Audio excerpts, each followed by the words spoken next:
अरे भैया, हमारी जिंदगी भी क्या कमाल की चीज है। सुबह उठो तो लगता है आज दुनिया जीत लेंगे, और शाम होते होते पता चलता है कि अपनी चप्पलें भी सही सलामत घर नहीं ला पाए। मैं यानी रमेश, एक सीधा सादा आदमी, सुबह सुबह ऑफिस के लिए निकला एकदम हीरो की तरह।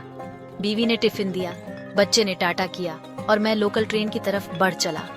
ट्रेन में भीड़ ऐसी कि पूछो मत। ऐसा लग रहा था जैसे सारा शहर एक ही डिब्बे में घुसने की कोशिश कर रहा है।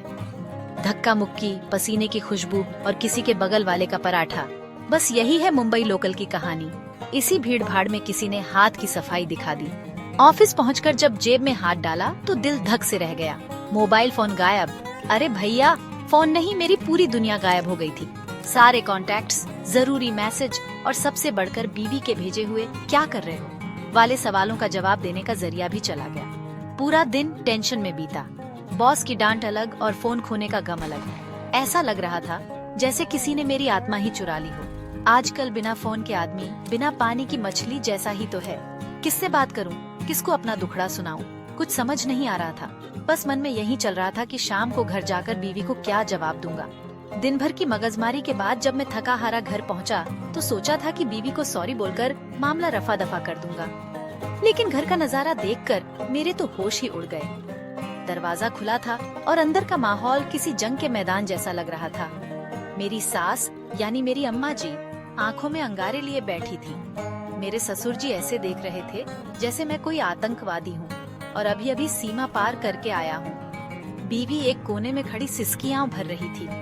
मुझे लगा कि शायद मेरे फोन खोने की खबर इन तक पहुंच गई है और ये सब उसी का मातम मना रहे हैं। मैंने डरते डरते पूछा, क्या हुआ, सब ठीक तो है? जवाब में जो सुनने को मिला उसने मेरे पैरों तले जमीन खिसका दी। मेरी सास चिल्लाई, अब क्या ठीक होगा दुष्ट, तूने तो हमारी बेटी की जिंदगी ही बर्बाद कर दी। मैं हैरान परेशान, कुछ समझ ही नहीं पा रहा था। आखिर मैंने ऐसा क्या कर दिया? मैंने तो सिर्फ एक फोन ही खोया था, किसी का दिल तो नहीं तोड़ा था। पर वहाँ का माहौल देखकर लग रहा था कि मैंने कोई बहुत बड़ा कांड कर दिया है। घर में एक अजीब सी खामोशी थी जिसे मेरी बीवी की सिसकियां और सास की भारी सांसें तोड़ रही थीं। मुझे लगा कि आज या तो मैं नहीं या ये टेंशन नहीं, कुछ तो बहुत बड़ा गड़बड़ झाला हुआ था जिसकी मुझे भनक तक नहीं थी। मैंने हिम्मत करके फिर पूछा, अरे कोई बताएगा भी, हुआ क्या है? सुबह तो सब ठीक था। मेरे इतना कहते ही मेरी बीवी ने अपना फोन मेरे मुंह के आगे कर दिया। फोन की स्क्रीन पर मेरे ही नंबर से आया एक मैसेज चमक रहा था। बड़े बड़े अक्षरों में लिखा था, मैं तुम्हें तलाक दे रहा हूँ। अरे बाप रे, ये क्या हो गया? मेरे नंबर से तलाक का मैसेज, मेरा तो दिमाग ही घूम गया। मैं किसको और कैसे समझाता कि ये मैसेज मैंने नहीं भेजा। मेरा फोन तो सुबह ही चोरी हो गया था। पर वहाँ मेरी सुनने वाला कौन था? सब मुझे ऐसे देख रहे थे जैसे मैं ही दुनिया का सबसे बड़ा विलेन हूँ। मेरी सास ने तो पूरा ड्रामा ही शुरू कर दिया था। देखा, मैंने तो पहले ही कहा था कि ये लड़का ठीक नहीं है। मेरी चांद जैसी बेटी को देखो कैसे धोखा दे रहा है।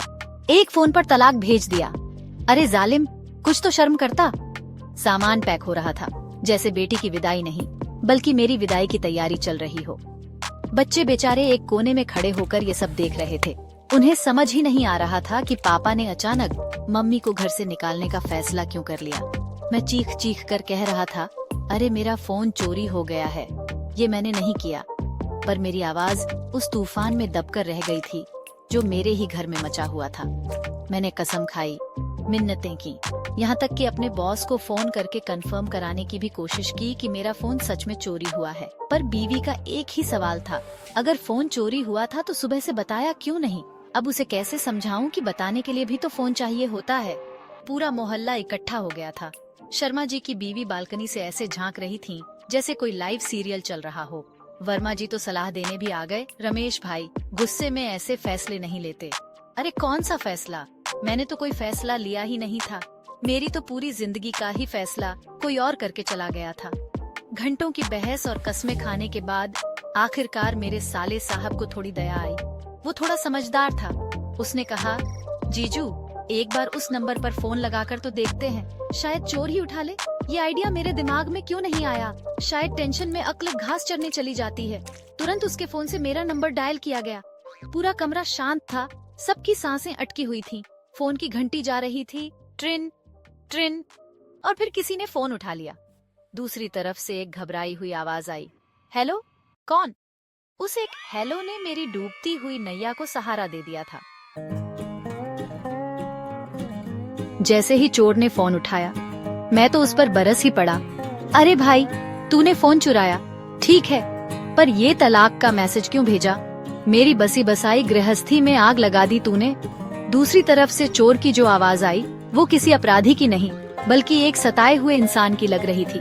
वो बोला, माफ करना भाई साहब, गलती हो गई, पर मैं क्या करता, आपकी बीवी ने तो मुझे परेशान करके रख दिया था।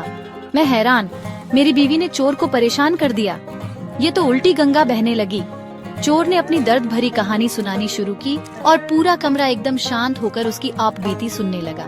चोर ने बताया, भाई साहब, सुबह से मैसेज पर मैसेज आ रहे हैं। पहले आया, आते हुए धनिया पुदीना ले आना। मैंने सोचा चलो कोई बात नहीं। फिर मैसेज आया, सुनो जी, बच्चों की चड्डियाँ छोटी हो गई हैं, नई लेते आना।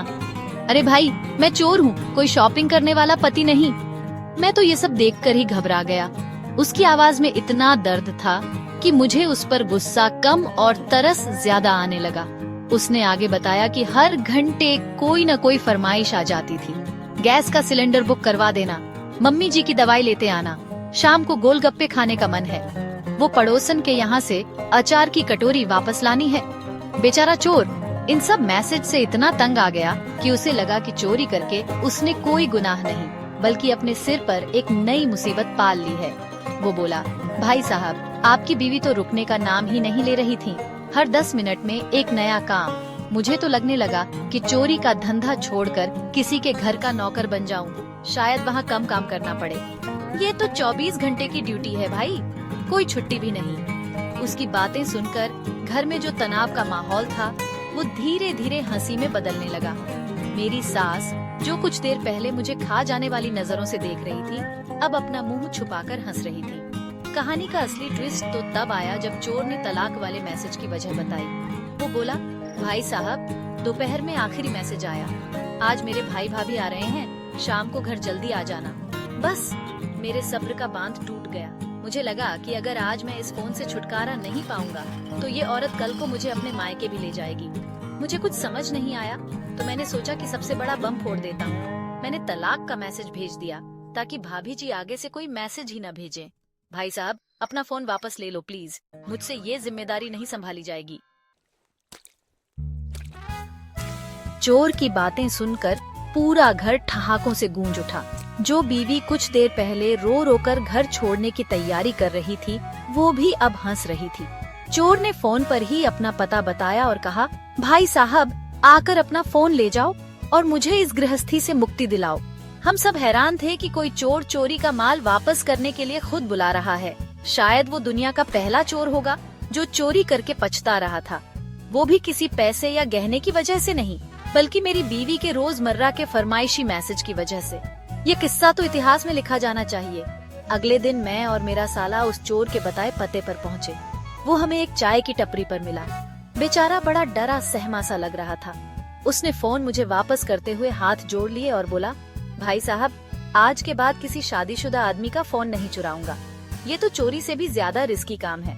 मैंने उसे देखा, हंसा और कहा, कोई बात नहीं भाई, तूने मुझे एक सबक सिखाया है और शायद मैंने भी तुझे। गृहस्थी चलाना हर किसी के बस की बात नहीं, चाहे वो पति हो या चोर। उसकी हालत देखकर मुझे उस पर दया आ गई। मैंने उसे चाय पिलाई और पुलिस में न जाने का वादा किया।